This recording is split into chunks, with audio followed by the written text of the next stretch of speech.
Dari keluar dari kantor sendiri tadi itu yang kita dari bersama bahkan juga kalau sesuatu pasien, nah ini yang artinya harus disampaikan kepada kami sebagai pengelola atau pengalamannya sendiri yang dirasakan selama menggunakan fasilitas JKN.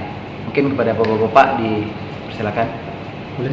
Mungkin. Assalamualaikum warahmatullahi wabarakatuh. Waalaikumsalam. Penghormatan mungkin kami sampaikan kepada Kepala BPJS Cabang Tapakuan, rekan-rekan wartawan, para pejabat di BPJS. Yang kedua, terima kasih atas kesempatan ini. Saya langsung saja, Bu. Yang pertama, kami mungkin memberikan apresiasi terhadap penjelasan Ibu tadi bahwa kami juga merasakan dampak positif yang sangat luar biasa dari program JKN ini. Berkaitan dengan apa yang Ibu sampaikan tadi, menurut pemahaman kami secara bahasa sederhananya, masyarakat berkeinginan bahwa memang pelayanan BPJS ini betul-betul maksimal, lebih terasakan. Tetapi karena memang BPJS tidak bekerja sendiri, niatan BPJS untuk menghadirkan suasana pelayanan yang seperti Ibu katakan tadi, dengan berbagai-bagai pendefinisian pelayanan mungkin bisa terkendala.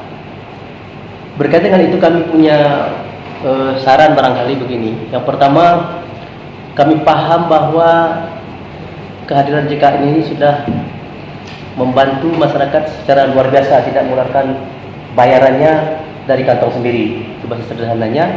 Kalaulah program ini mungkin belum terlaksana dengan baik, rumah sakit tidak akan seperti sekarang. Khawatir kita, siapa sanggup mengeluarkan biaya sekali berobat itu dengan hitungan sederhananya, katakanlah 5 malam atau 3 malam dia dengan bayaran segala macam sampai 500-700 ribu. Itu paling kecil. Kalau mungkin ada kasus tertentu mungkin puluhan juta. Tetapi kami ingin menyampaikan bahwa pemahaman kita ada dua sisi ini. Dari sisi yang pertama, pemerintah harus meyakinkan atau memberikan pelayanannya bersama JKN dan perangkat-perangkatnya atau badan kerjasamanya. Yang kedua, masyarakat juga harus memberikan kesadaran, harus sadar terhadap apa yang sudah dinikmati dari pelayanan itu, terlepas dari lebih kurang pelayanan itu sendiri. Kami ingin juga semestinya orang yang menjadi mitra kerja BPJS yang sudah menghimpun dana begitu luar biasa itu mampu mengoptimalkan uang BPJS ini dikelolanya sehingga 1 rupiah atau 1 sen yang dikeluarkan oleh BPJS itu mampu dirasakan maksimal oleh para penerima jasa pelayanan itu. Artinya apa? Kalau lembaga yang utama adalah mitra kerja Ibu adalah lembaga kesehatan, baik dari fasilitas pertama sampai kepada rujukan. Apa yang terjadi di rujukan? Di rujukan kami melihat bahwa ada dua di situ. Pertama, pelayanan yang berbentuk medis. Itu berkaitan dengan langsung pengobatan oleh para medis, dokter dan segala macam. Yang kedua ada pelayanan medis. Menurut kami, pelayanan medis dan non medis ini saling berkaitan, Bu. Kendati pun memang tidak terpisah. Non medis itu berupa fasilitas pendukung perangkat dan lain sebagainya. Artinya apa? Disinilah peran BPJS meyakinkan bahwa mitra kerjanya itu harus benar-benar ini. Nah, jangan sampai ada lubang yang sehingga mengecewakan pelayanan terhadap Ibu punya tanggung jawab tadi, kata uang sudah Ibu keluarkan memberikan pelayanan itu tentu tidak digunakan secara baik dan tidak rasakan manfaatnya. Artinya di suatu sisi BPJS perlu melakukan pengawasan yang lebih ketat. Jika mungkin melakukan kerjasama dalam bentuk nyata, bukan hanya dalam rangka kerjasamanya bersifat administratif, tetapi kepada eksekusi di lapangan, misalkan pengawasannya atau bagaimana secara teknisnya. BPJS itu menempatkan orangnya yang langsung bukan menjadi pekerja, tetapi melihat bagaimana situasi di situ untuk mengevaluasi secara periodik. Lalu itu disimpulkan bahwa ada kelemahan-kelemahan yang perlu segera dibenahi oleh BPJS. Karena kenapa itu kelemahan tadi? Kalau kami boleh katakan, pelayanan medis itu memang sangat masih memprihatinkan. Karena kenapa? Ada yang hal-hal kecil, misalkan soal kelengkapan daripada fasilitasnya itu masih memprihatinkan. Dan kami sudah juga menyampaikan kepada direktur secara langsung rumah sakit itu. Tapi kalau pelayanan medisnya pun sudah mulai meningkat secara umum. Ada beberapa hal mungkin faktor personal. Maka personalnya, mindsetnya, personalnya ya. Contoh.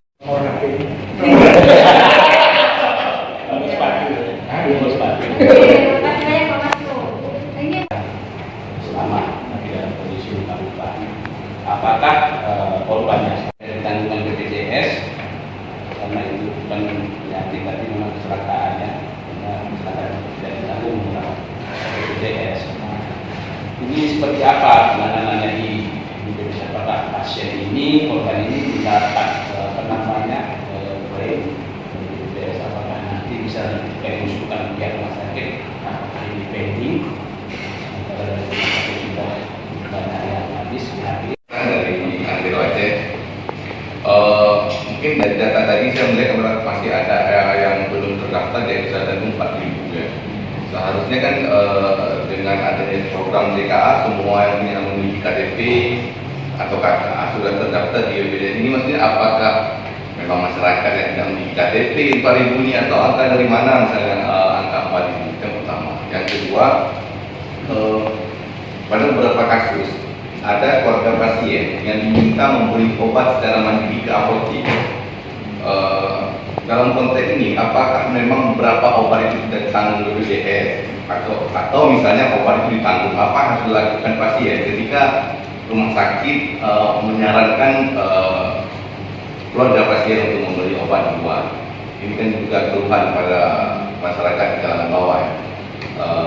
Saya pikir ini juga butuh disosialisasikan sehingga misalnya masyarakat tahu kalau memang ini obat ditanggung, secara biasa saja di sini setelah memberikan kuitansi akan dibayarkan kembali, atau memang ini harus menggunakan uang dari pasien. Ini kan yang kayak disampaikan tadi, yang mengurangi uang yang dikeluarkan dari kantong sendiri. Mungkin dari saya saja, terima kasih, saya kembali.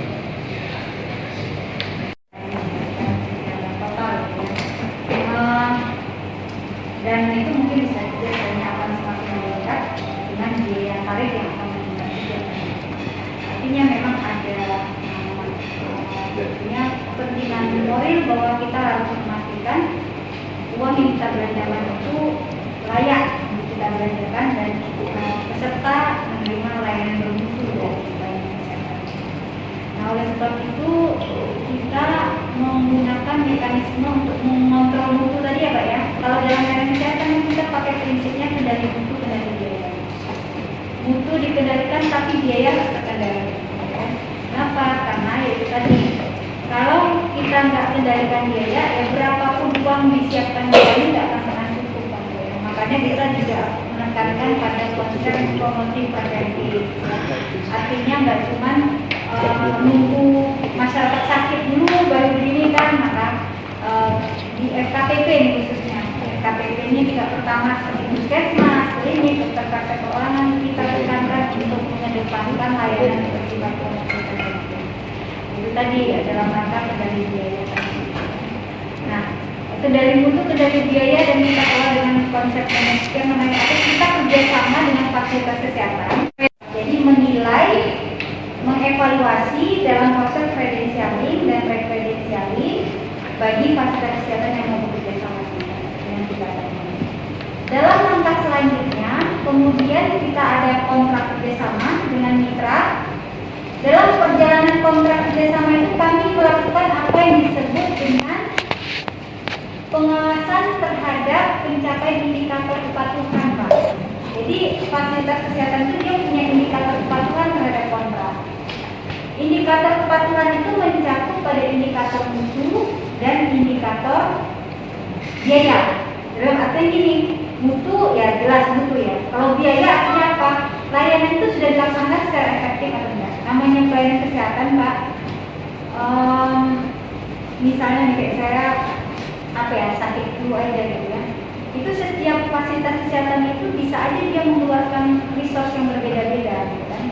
Nggak standar. Kalau dulu namanya cukai itu orang tuh bisa keluar untuk obat bisa dapat 200, tapi ada juga yang hanya itu aja cukup dengan 50.000 dengan obat itu udah sembuh. Jadi tidak terstandar kalau gitu. Nah sekarang kan terstandar tarifnya. Nah oleh sebab itu fasilitas kesehatan menurut amanah regulasinya juga harus memastikan aspek biayanya gitu. Artinya jangan terlalu over juga mengeluarkan resource yang nggak perlu kan gitu ya. Itu akan merugikan fasilitas kesehatan itu sendiri. Nah, ini yang kita secara amanah itu mengawasinya dalam perjalanan kontrak kita dengan fasilitas. Itu isi sebetulnya gitu ya. Seharusnya sih sebagai layanan publik rumah sakit melakukan itu. Tapi saya tidak tahu apakah sudah ya Pak ya? Belum ya? Belum kelihatan ya. Maunya kan Lembaga tadi Bu, yang lembaga apa tadi informasi tadi ya baru terbentuk sudah. Tetapi ada kelemahan, saya sudah agak diskusi juga sama petugasnya. Itu ada kelemahannya. Yang pertama dia belum memiliki perangkatnya. Perangkat lembaga tadi, lembaga yang bilang tadi mengontrol apa yang jadi keluhan pasien. Itu yang menjadi. Tapi itulah tadi saya beri petani. Kita juga memberi dukungan kepada rumah sakit. Itulah hal kenapa orang rumah sakit jangan sampai dia sudah antri tapi nggak jadi dia pulang kan gitu. Ya itu ada itu memang kalau di Ada baru di depan dekat poli itu ya Pak ya. Iya. Saya tetap pakai pengaduan rumah sakit. Itu kelemahannya belum ditata, SDM-nya belum lengkap seperti itu. Bagaimana dia Yang udah nggak sabar ya Bang Medi Rawi, silakan ya. Assalamualaikum warahmatullahi wabarakatuh. Dari awal diskusi tadi kami menangkap beberapa poin. Yang pertama terkait dengan standar pelayanan mutu kesehatan dan kesehatan. Tadi ada disampaikan ada 13 puskesmas yang capaian indikator mutu pelayanan kesehatan mungkin sudah sedikit membaik atau dari 24 puskesmas. Artinya mutu pelayanan kesehatan belum tercapai 100%. Yang kedua terkait dengan 4.000 lebih JKN yang belum tercapai di Aceh Selatan. Sejauh ini bagaimana koordinasi dengan pemerintah daerah dalam mengoptimalisasi pelayanan kesehatan sebanyak 4.000 itu. Tetapi secara regulasi kita melihat di Aceh ini kan ada JKA, ada JKN. Mungkin kemarin ada terkendala di dalam pengalihan JKA ke JKN. Itu bagaimana tindak lanjut oleh BPJS bersama stakeholder yang ada di Aceh Selatan, baik pemerintah daerah, rumah sakit atau kesehatan. Selanjutnya ada mengenai instruksi atau impres Presiden nomor 1 tahun 2022 dalam optimalisasi pelayanan pelaksanaan program JKN tersebut, khususnya di Aceh Selatan. Karena di sini kami melihat tadi sudah disampaikan ada 120 anggaran atau biaya untuk Aceh Selatan. Jadi dengan sebanyak itu, namun mutu pelayanan kesehatan Aceh Selatan ini bisa kita kategorikan dari standar pelayanan 24 puskesmas cuma ada 13 puskesmas. Artinya baru 50% mutu pelayanan kesehatan di Aceh Selatan kalau kami tangkap dari sini. Itu yang menjadi pertanyaan kami, sejauh mana koordinasi Pemda atau stakeholder terkait dalam peningkatan mutu pelayanan kesehatan baik di puskesmas maupun di rumah sakit, dan bagaimana sejauh ini standar pelayanan kesehatan yang ada di Aceh Selatan khususnya. Terima kasih. Kami akhiri. Assalamualaikum warahmatullahi wabarakatuh. Waalaikumsalam warahmatullahi wabarakatuh. Iya. Pengalaman pribadi. Tapi sebelum saya masuk ke sana, saya juga mau memberi apresiasi terhadap kita di sini. karena saya ke rumah sakit itu sudah mendapat sebuah kekurangan. Dan memang masih ada beberapa menurut harapan kami vaskes yang belum melaksanakan apa yang diharapkan seperti yang dilakukan.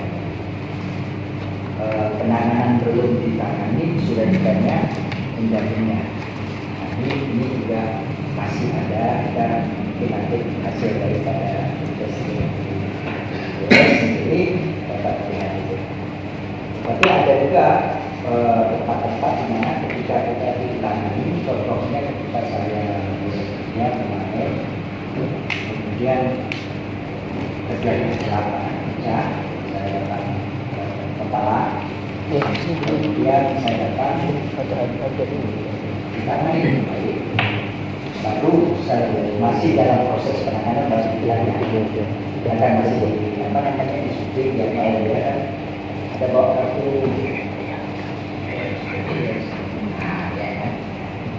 ini untuk mempercepat proses barangkali itu kebetulan kita berternyata dengan anak SMA kemudian saya ini ya kan kalau kita perlu pendamping yang belum punya pendamping ada sebenarnya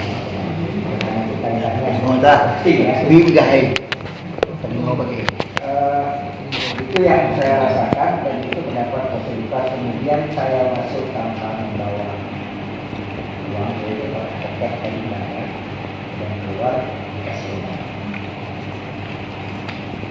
Utama kita adalah meningkatkan mutu layanan, memastikan peserta JKN yang dilayani baik itu di FKTP dan FKTL itu mendapatkan mutu layanan yang baik. Nah, untuk itu kita ada beberapa indikator kepatuhan diantaranya.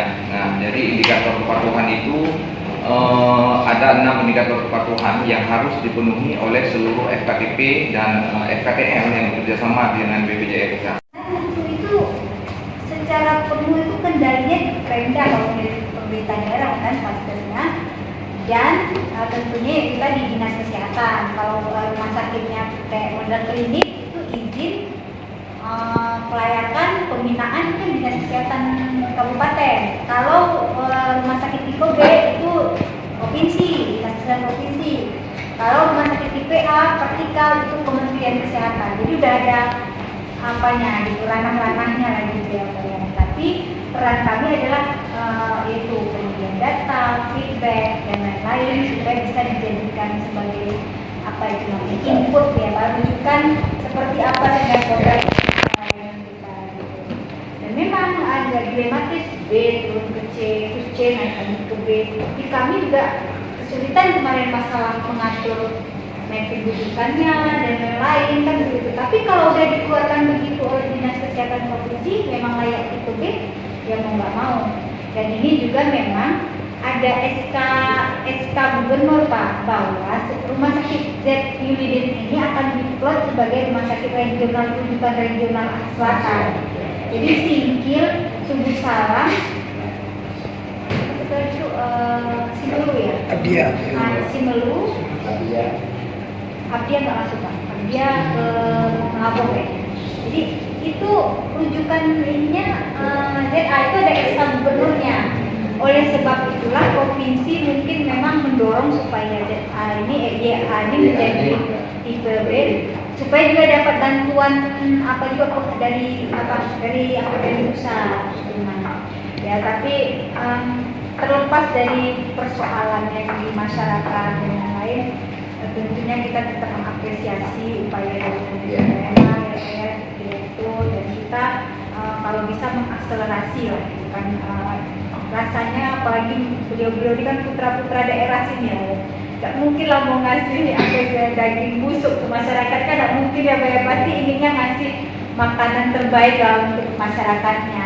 Kadang mungkin inputnya kurang, mungkin sehingga dia nggak bisa menangkap, oh ada masalah itu. Nah ini kan mungkin peran kita untuk kami sendiri, kami punya forum Pak, forum dengan Pemda, forum dengan rumah sakit, NIM 1 kata istilahnya. Film ini kan Kalau klaim lancar, harapan kita kan operasional mereka juga lancar, tidak ada hutang obat dan lain-lain kan gitu ya, karena banyak ada istilahnya dana segar yang bisa diputar untuk operasional peningkatan itu kan gitu ya. Jadi upaya tidak ada hutang obat dan lain-lain kan gitu ya, karena banyak ada istilahnya dana segar yang bisa diputar untuk operasional peningkatan itu kan gitu ya. Jadi upaya dan juga termasuk fraud tadi juga bisa dicegah kalau dia udah bridging Pak.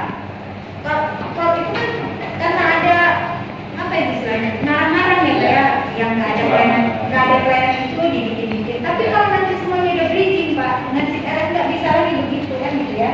Makanya ini kita dorong bridging dalam rangka membangun keteraturan juga kan. Kami juga kalau kita mau apa program itu bagus dan kosnya nggak begitu besar, memang trust itu kan harus ditingkatkan. Nah, cuman trust ditingkatkan kan harus ada sistem yang dibangun supaya trust itu bagus. Makanya mau tidak mau kita memang mendorong masa sekarang kita.